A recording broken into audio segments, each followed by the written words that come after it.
अस्सलाम वालेकुम। आज हम डिस्कस करने जा रहे हैं फ्यूचर परफेक्ट कंटीन्यूअस टेंस को। अब जो फ्यूचर परफेक्ट कंटीन्यूअस टेंस है वो टेंस होगा जिसमें एक्शन एक तो जारी हालत में पाया जाएगा और दूसरा मुकम्मल जारी हालत होगी और साथ इसके अंदर वक्त का भी जिक्र किया जाएगा।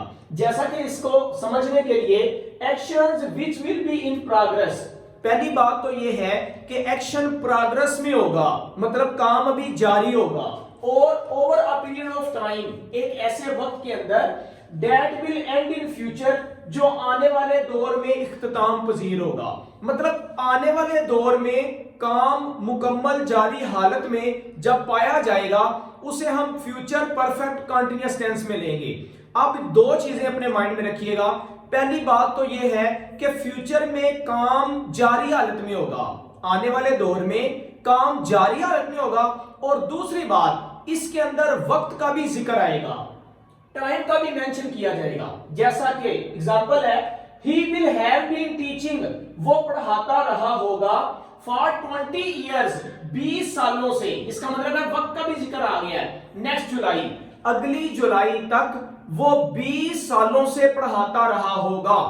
अब हमें पता चल गया कि काम प्रोग्रेस हालत में भी एक्शन है हमारा, और उसके बाद इसके अंदर वक्त का भी जिक्र आया है। तो वक्त का जिक्र जो है वो सिंस और फार की सूरत में मैं ऑलरेडी प्रीवियस वीडियोस के अंदर प्रेजेंट परफेक्ट कंटीन्यूअस टेंस के अंदर, फ्यूचर परफेक्ट कंटीन्यूअस टेंस के अंदर डिस्कस कर चुका हूं। आज भी इसका आपको मैं हिंट दूंगा। अब हम इसको समझते हैं हेल्पिंग वर्ब को। जो फ्यूचर परफेक्ट कंटीन्यूअस टेंस के हेल्पिंग वर्ब होंगे, एक तो विल हैव बीन आएगा, दूसरा शैल हैव बीन आएगा, या विल हैव बीन लगेगा या शैल हैव बीन लगेगा हेल्पिंग वर्ब के तौर पर।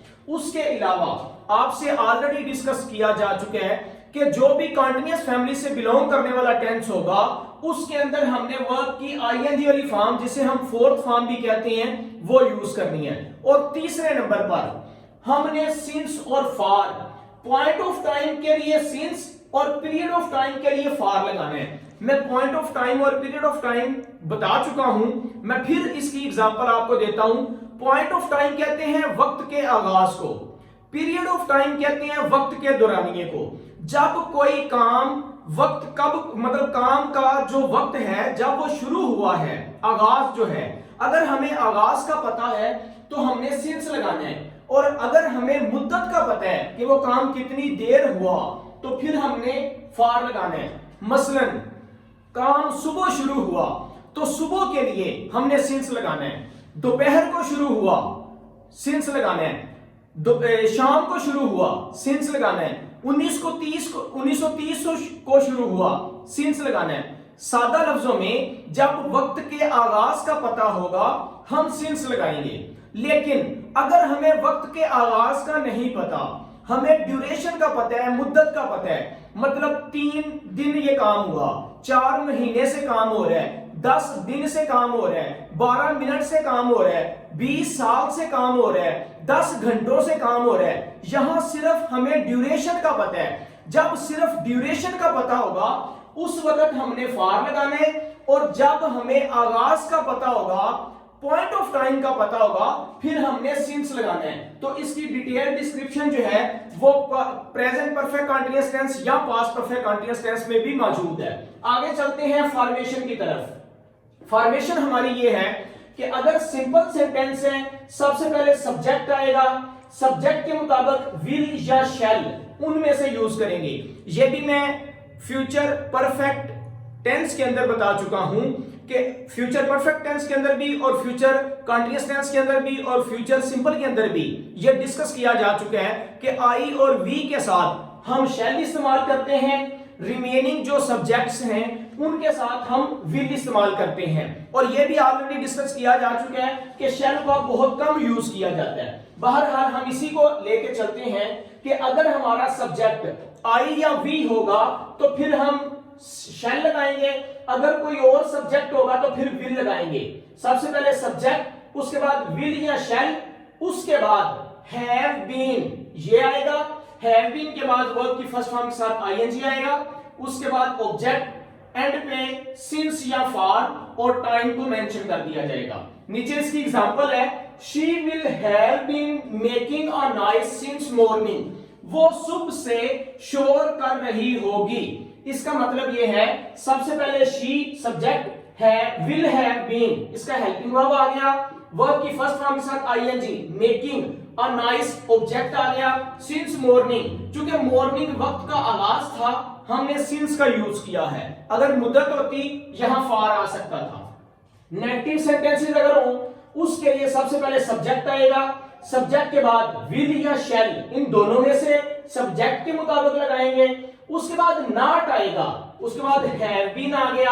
अब ये समझ लें कि विल या शैल के बाद जो हैव बीन था उससे पहले नॉट का यूज किया है नेगेटिव सेंटेंस में, उसके बाद वर्ब की फर्स्ट फॉर्म के साथ आईएनजी आ गया, एंड पे ऑब्जेक्ट और सिंस फॉर के बाद टाइम आ जाएगा, जैसा कि he will not have been telling a lie for 3 days, वो 3 दिन से झूठ नहीं बोल रहा होगा। तो इसका मतलब है सबसे पहले he will not have been telling a lie for 3 days।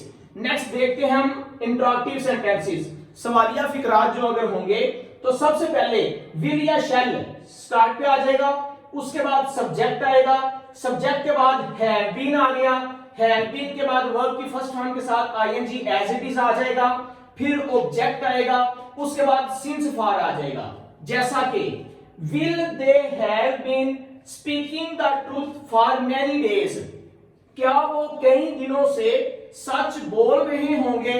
तो अब यहां पर ये देखें मैनी डेज, हमें वक्त के आगाज का नहीं पता, ड्यूरेशन का पता है, मतलब कुछ ड्यूरेशन में ये काम हुआ है तो हमने फॉर का इस्तेमाल किया है। यहां मॉर्निंग था, वक्त का आगाज, हमने सिंस इस्तेमाल किया। यहां 3 डेज है, इसका मतलब है मुद्दत है, हमने फॉर का इस्तेमाल किया, तो सिंस फॉर को अपने माइंड में रखिएगा। उसके बाद है हु, अगर सेंटेंस हु वाले होंगे तो उसमें सबसे पहले हु आ जाएगा, उसके बाद विल या शैल में से यूज कर लेंगे, विल शैल के बाद हैव आ जाएगा, हैव के बाद बीन आ जाएगा, उसके बाद वर्ब की फर्स्ट फॉर्म के साथ आईएनजी आ जाएगा, ऑब्जेक्ट आ गया और सिंस फॉर, जैसा कि who will have been playing in the ground since noon, कौन दोपहर से ग्राउंड के अंदर खेल रहा होगा। तो अब हु स्टार्ट पे आ गया, उसके बाद विल आ जाएगा, विल के बाद हैव बीन आ जाएगा, वर्ब की फर्स्ट फॉर्म के साथ आईएनजी आ गया, ऑब्जेक्ट आ गया, सिंस नून, नून जो है वो दोपहर है, इसका मतलब यह है कि वक्त के आगाज का पता है, हमने यहां पर सिंस यूज किया। तो ये हैं 12 टेंसेस जो हमने आसान तरीके के साथ इजी मेथड से डिस्कस किए हैं। बहुत शुक्रिया जी, अस्सलाम वालेकुम।